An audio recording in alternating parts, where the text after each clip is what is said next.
On November 2nd, 2016, Sherri Papini set out for a routine jog in Redding, California, but didn't return.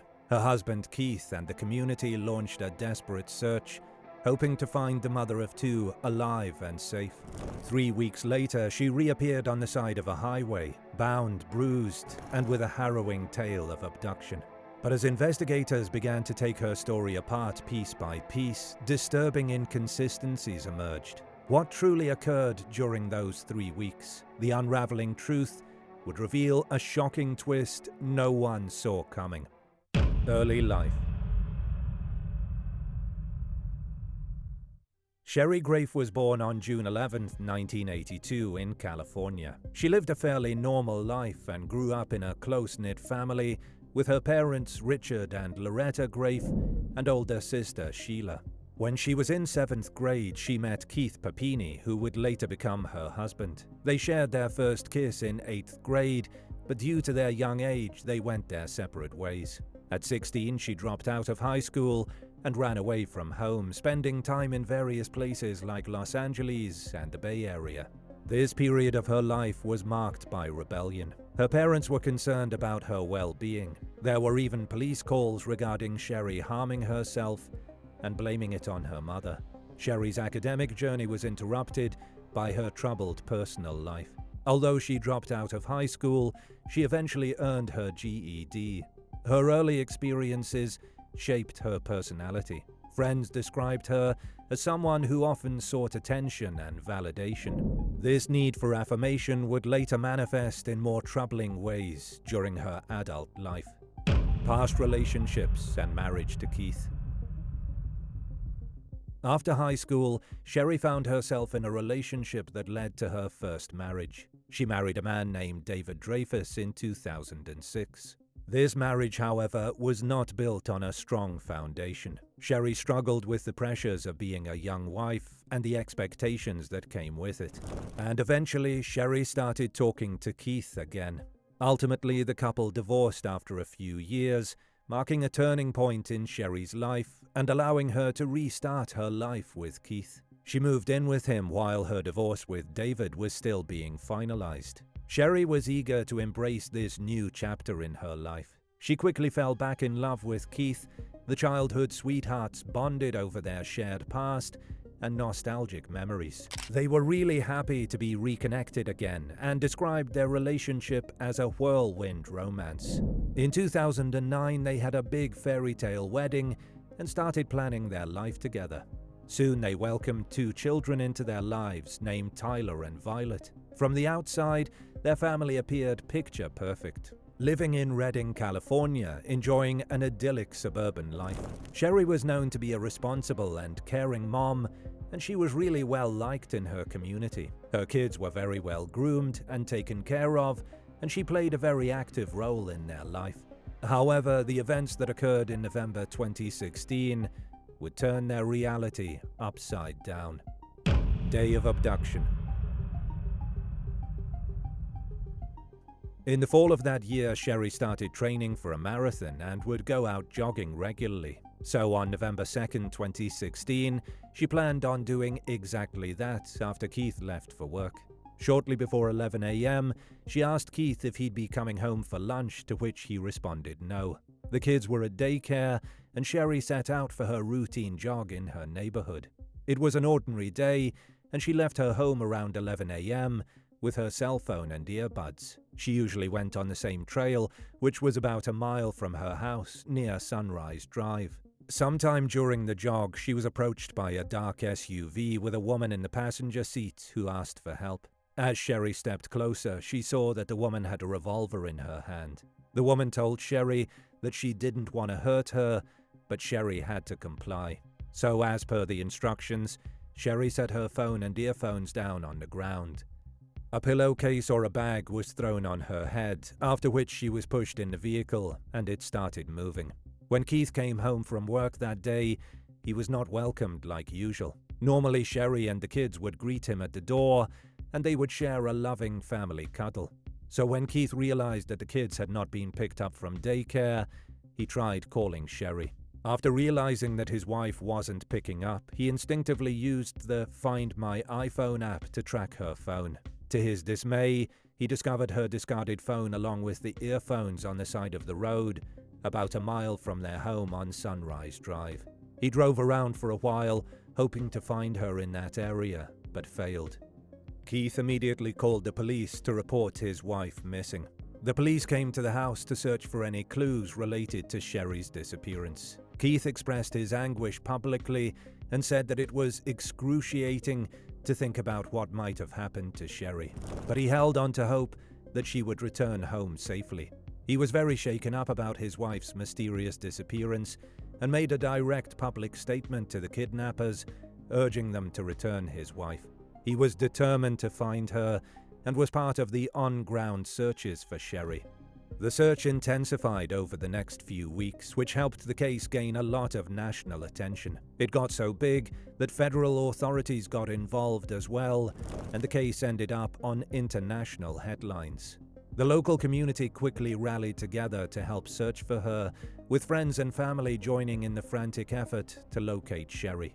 Hundreds of people made time to volunteer for search parties. Flyers were distributed, and social media posts spread rapidly as they sought any information regarding her whereabouts.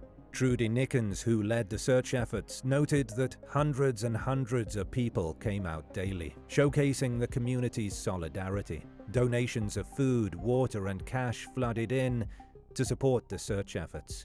As days turned into weeks without any leads, a GoFundMe account was set up by friends of Keith to help with the search. The campaign raised nearly $50,000, which showed the community's commitment to finding Sherri. Keith remained hopeful throughout the ordeal. He made emotional pleas to the public for information about his wife's whereabouts, stating, "It is excruciating. I don't like to think too much about it because I just assume that I'm going to get a phone call any second or she's going to show up at my house." But sadly, despite the continued efforts of law enforcement and the general public, not a single clue was found. After some time, Keith began to feel that the police might not be doing enough, despite their claims of using all available resources. Determined to ensure a thorough investigation, he hired a private investigator, a move that sparked tensions with law enforcement. Since the spouse is usually the first suspect in such cases, Keith was also under the police's suspicion, but he was eventually cleared after taking a polygraph test. Sherri's family also came forward to defend him. Good news, Sherri is found. On Thanksgiving Day, November 24, 2016, a woman and her daughter found a bruised and battered Sherri flagging down cars on the side of the highway. This was 3 weeks, 22 days to be exact, after her disappearance. Sherri was found about 146 miles away from where she went missing. She was wearing zip ties and hose clamps around her wrists and ankles. She also had a chain around her waist that was connected to one of her wrists. She was emaciated and had lost up to 15% of her body weight. She had multiple injuries, including a slightly broken nose and a brand on her shoulder that reportedly bore a Bible verse. Her face and whole body was covered in bruises, which looked like she had been severely beaten for most of the ordeal. Her hair had also been roughly chopped up for unknown reasons. She was taken to a nearby hospital and treated for her injuries. When Keith was informed of his wife's reappearance, he immediately rushed to the hospital. While he was extremely relieved and excited that his wife was finally home, he was also utterly horrified by the condition she was found in. Nonetheless, Keith and the kids were beyond overjoyed to be reunited with Sherri. The family issued a statement celebrating Sherri's return, marking the occasion with a symbolic balloon release. However, it took months before she felt ready to speak to the authorities, which is not uncommon for trauma victims. During the initial police interviews, Sherri was reluctant to provide details. She said the abductors had threatened her and told her that law enforcement was involved in her kidnapping, which is why she didn't trust the authorities. After many months, she finally talked to the police and gave details of her abduction. She claimed she had been abducted by 2 Hispanic women who took her at gunpoint and tortured her. Her story included brutal details of being chained up against her will and threatened with trafficking. She stated that the women mostly spoke Spanish and had their faces covered with masks, so Sherri couldn't identify them.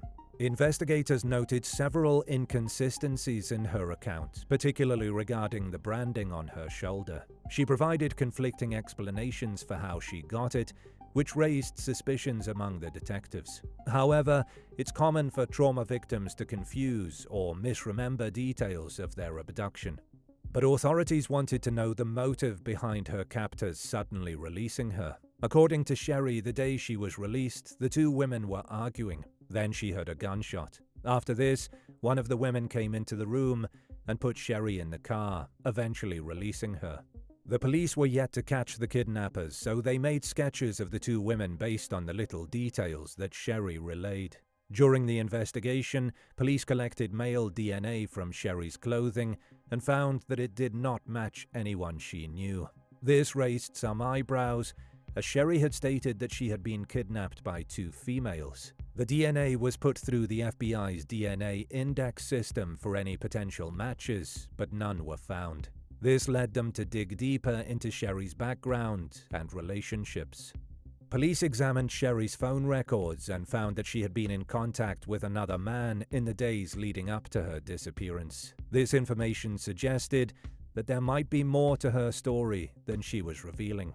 Investigators began interviewing Sherri's friends and even an ex-husband. They soon discovered that Sherri had a tendency to lie and run away from difficult situations. This information was crucial, as it painted a picture of a woman who might not be entirely truthful or trustworthy. What actually happened? On August 10, 2020, investigators questioned James Reyes, an ex-boyfriend of Sherri's. The two had dated years ago in 2006, and lo and behold, the DNA found on Sherri was his. James stated that he had taken off from work on November 2nd and had driven to Sherri's home in a rented car to pick her up. This was proved by the location of his cell phone on the day Sherri went missing, as well as the records of the rental car, proving the distance traveled. Over the course of the 3 weeks she was missing, Sherri stayed with him in Costa Mesa, California. Reyes told police that Sherri had asked him to hurt her and even branded her, proving that all of her injuries were self-inflicted. During this time, Sherri asked Reyes to hit her with hockey pucks for bruising, and he stupidly complied with most of these requests, believing she was in distress and needed help. Sherri had told him that she was being severely abused by Keith, who had been beating and raping her.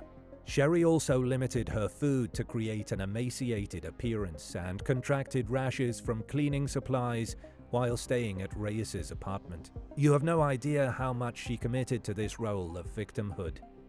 She even convinced James to board up his windows so that she'd be deprived of sunlight and eventually turned pale. Eventually, after weeks of staying with Reyes, Sherri said that she wanted to return home because she missed her children. She instructed Reyes to buy chains and other binding tools at a hardware store. On the day of her return, she chained herself up and asked him to drop her off on the side of the freeway. James stated that he had no idea that Sherri had planned on staging a disappearance and got worried when he realized her case was getting so much attention.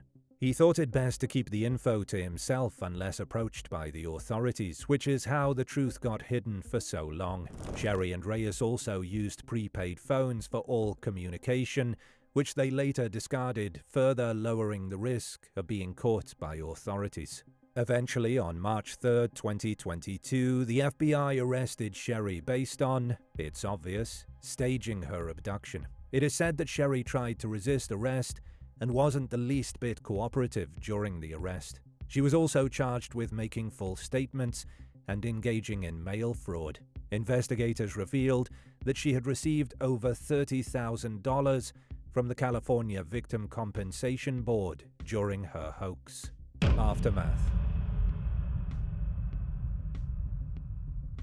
When the truth about Sherri's fake kidnapping finally emerged, her family was left in disbelief. They had supported her during the initial search and believed her story of abduction. The revelation that she had orchestrated the entire event felt like a betrayal. The director of the youth club where James Reyes and Sherri met in 2001 also corroborated that Sherri was indeed highly problematic and would make up lies and exaggerate stories to gain attention.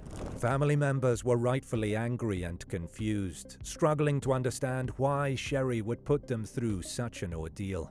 Keith was experiencing a whirlwind of emotions. Initially relieved when Sherri returned, he now felt anger and betrayal when the truth came to light.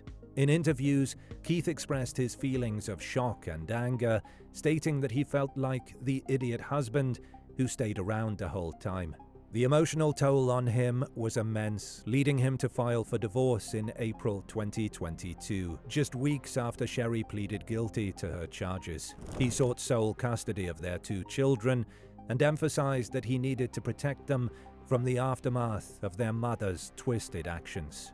Keith maintained that he had no part in the elaborate plan that Sherri had concocted, and also denied the abuse allegations that Sherri accused him of. He put his energy into solely caring for his children. They're very happy kids, Keith told People of Tyler and Violet in 2024, who are now 11 and 9. A lot of their childhood years were, in my opinion, stolen from them, so my biggest goal is giving them a happy and healthy life and surrounding them with loving people. In April 2022, Sherri pleaded guilty to 1 count of making false statements and 1 count of mail fraud as part of a plea deal. In September 2022, Sherri was sentenced to 18 months in federal prison and ordered to pay nearly $310,000 in restitution for the costs incurred during the investigation.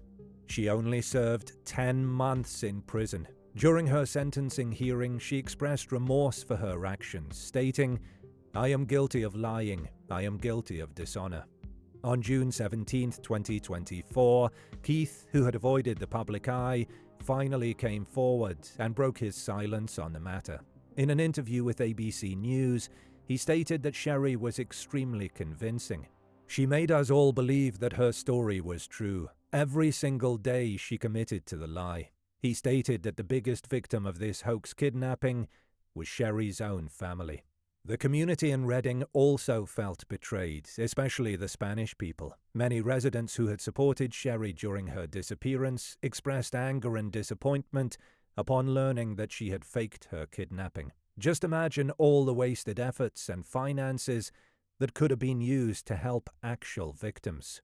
Local advocates for missing persons stated that her actions stole necessary attention from genuine cases of abduction and loss.